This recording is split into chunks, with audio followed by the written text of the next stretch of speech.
Why Satan endures. In Scripture, God often sweeps away the followers of evil, but not the adversary himself. The flood washed away humanity, yet the tempter remained. Fire consumed Sodom, but not the deceiver. At Babel, the nations were scattered, but Satan was still present. This pattern suggests that Satan's endurance is not an oversight, but a purpose. He is restrained, yet preserved, not as a victor, but as a counterforce that keeps the moral universe in tension until the appointed end. His existence sustains a form of balance, for without opposition there can be no true freedom of choice. Stability in the moral order is not maintained by the absence of conflict, but by its careful containment. Equilibrium is preserved when polarity is permitted, yet never allowed to overwhelm. Judgment as recalibration and restoration. Divine judgment, then, is not the outpouring of random wrath, but the act of recalibration when the scales of existence tip too far. Again and again, the sacred narrative shows that when imbalance threatens stability, God intervenes to restore equilibrium. The flood, a cleansing reset. When corruption outweighed righteousness in Noah's time, the flood reset the balance of humanity. It was not mere destruction for destruction's sake, but a cleansing act that preserved what was good and allowed creation to begin again. Judgment here appears not as annihilation, but as renewal, a drastic reset to keep human wickedness from consuming the earth entirely. The ark becomes a vessel of mercy within the storm, ensuring that life, covenant, and hope would survive beyond the waters. Sodom and Gomorrah, fire as purification. When immorality in Sodom and Gomorrah exceeded all restraint, fire was unleashed to restore the stability of justice. The city's downfall was not random, but a decisive statement that unchecked cruelty and corruption cannot be the final word. The fire consumes, yet it also warns, reminding future generations that injustice has consequences. In this way, judgment functions as a purifying blaze, terrifying in its immediacy, but meant to preserve the moral order of the wider world. Scattering is balance. When pride at Babel unified humanity in rebellion, scattering their languages restored diversity and equilibrium. The tower was a monument to self-exaltation, a human attempt to seize heaven on its own terms. God's response was not to obliterate humanity, but to disperse it, turning a dangerous uniformity into a creative diversity. Judgment here comes not as fire or flood, but as fragmentation, which paradoxically becomes the seedbed of cultures, nations, and languages. By scattering, God preserved freedom and prevented a single arrogance from enslaving all. Yet the scattering at Babel was not God's final word. Christ and the apostolic mission, restoration through mercy. In the fullness of time, God sent His Son into the world not with flood or fire, but with words of life and deeds of compassion.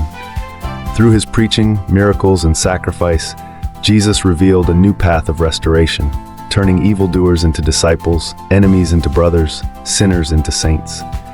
By laying the foundation of the church through the apostles, He inaugurated a campaign not of annihilation, but of conversion, a way of recalibrating humanity from within.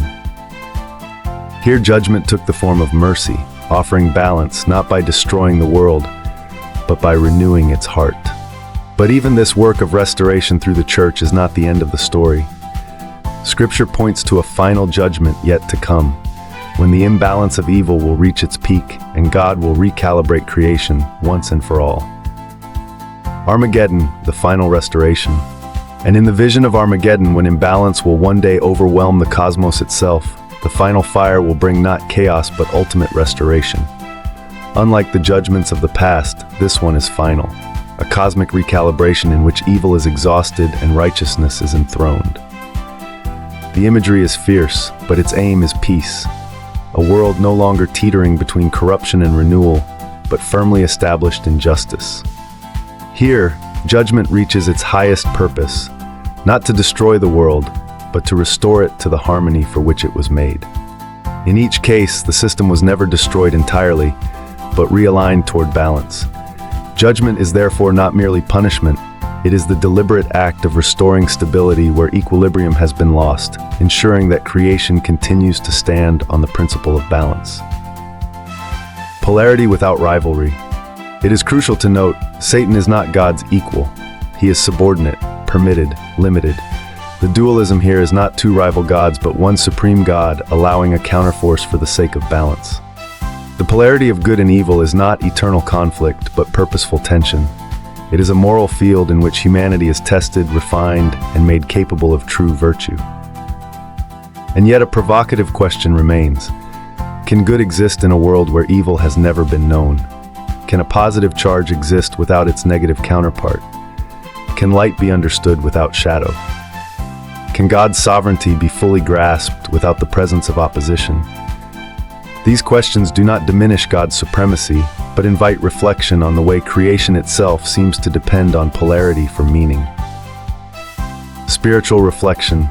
Religion seen through this lens is not merely tragedy but design, a cosmic dualism that gives human freedom weight and consequence.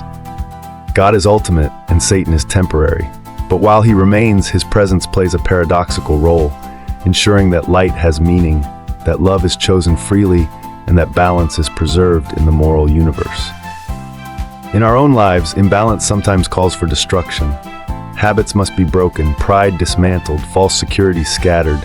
We often resist, but sometimes what feels like loss is recalibration, a painful reset to restore equilibrium. Divine destruction, whether in history or in the soul, is not cruelty but correction, not annihilation but alignment. Destruction is the scalpel of creation, cutting away what corrupts to preserve what endures. Through it, the law of dualism speaks once more. Equilibrium is life, and imbalance cannot stand.